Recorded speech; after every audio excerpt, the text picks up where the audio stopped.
Hello and welcome back. I'm Patty, founder of Open Owl, where wisdom meets transformation.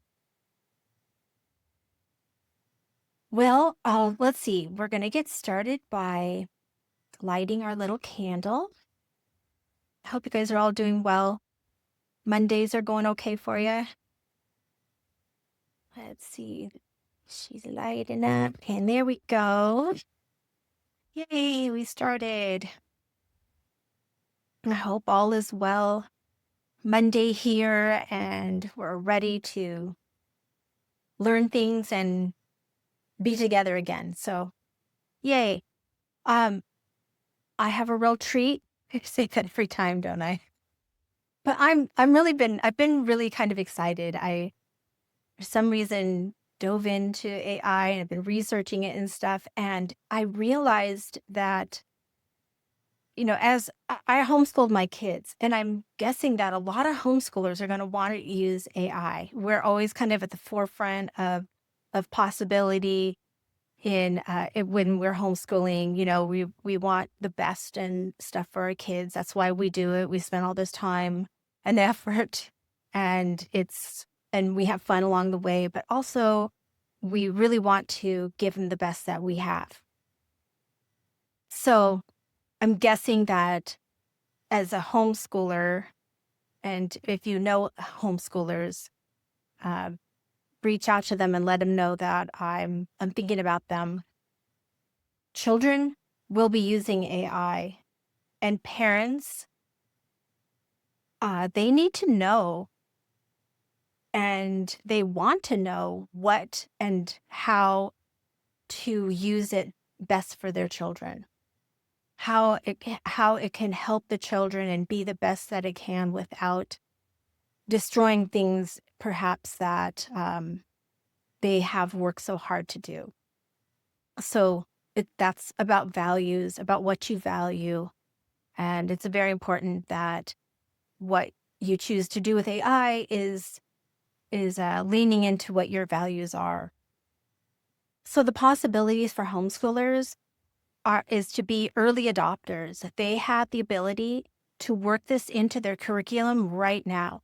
They have the ability to unpack what AI can do for children right now because they are adaptable. Or if I'm speaking to you, you are super adaptable. You get in there and you're able to navigate new things coming up because you're homeschooling. So I know that it's a necessity. Or you guys probably realize homeschoolers know that it's a necessity for their children, but yet they might be somewhat fearful, or they might be worried that their children are going to be left behind as the technology is rapidly changing, and perhaps they prefer to teach their children so that they can be responsible. And but then the thing that we're starting to see is that, well, I'm going to go back a little bit to the days where I was in my 20s working. I worked for Spry, and we had what's called the internet in a box, which is AOL actually bought it eventually. And there was a little floppy drive that you could order, internet in a box. And I think actually AOL started doing those. In fact, they had CD-ROMs eventually, but that was something that Spry started, the company I worked for in Seattle and Pioneer Square. It was called Internet in a Box back then, Air for Windows, because it was letting in the internet into Windows, which is the Microsoft product. Anyway, so we put the internet in a box, and you would get the floppy drive, put it in your computer, and it would dial out to an internet service provider. You would connect with that, and then you were on the internet. You were on the World Wide Web. That was such a cool thing. www.microsoft.com and all of those. I can remember those times way back when. It was an exciting time. Well, now we're putting intelligence in a box. And that's a big change from just being able to find information on the web to actually having something that is intelligence itself. So the new three, so the 3 R's used to be reading, writing, and arithmetic. So learning how to read, learning how to write, and learning how to do math. Now the 3 R's are going to be reasoning, recognizing, and relating. So reasoning is teaching children to think about thinking itself. What constitutes thinking? What constitutes human consciousness? What is it? It's a very important thing because it's different than the machines and how they think. What is thinking?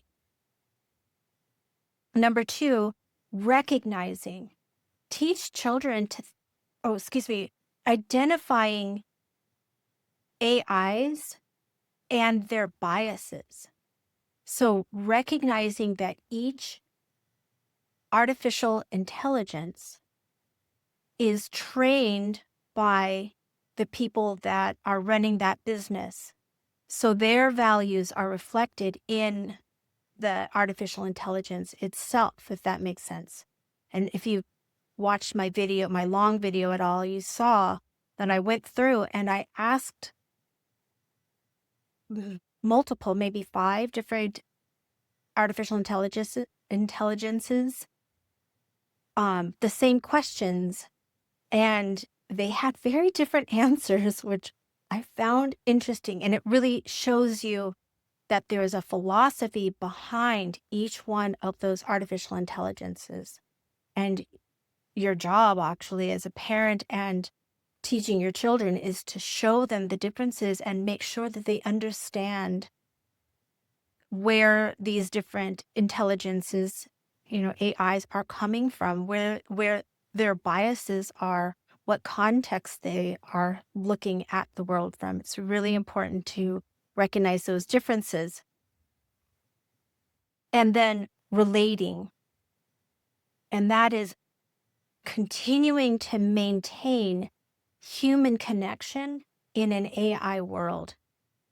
Relating to other humans is so important, and not to get lost in, I can just talk to AI and it always answers me the way I want it to, and there's no friction.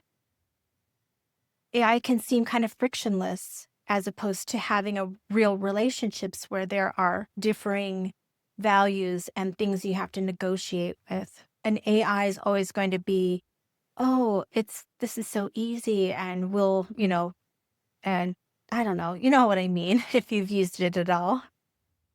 So, let's see. So what this actually means to you is that asking good questions about AI, finding out, researching the different ways that each AI operates and what its philosophy is. Like I said, it's super important because of the way that it's going to relate to you and your children. And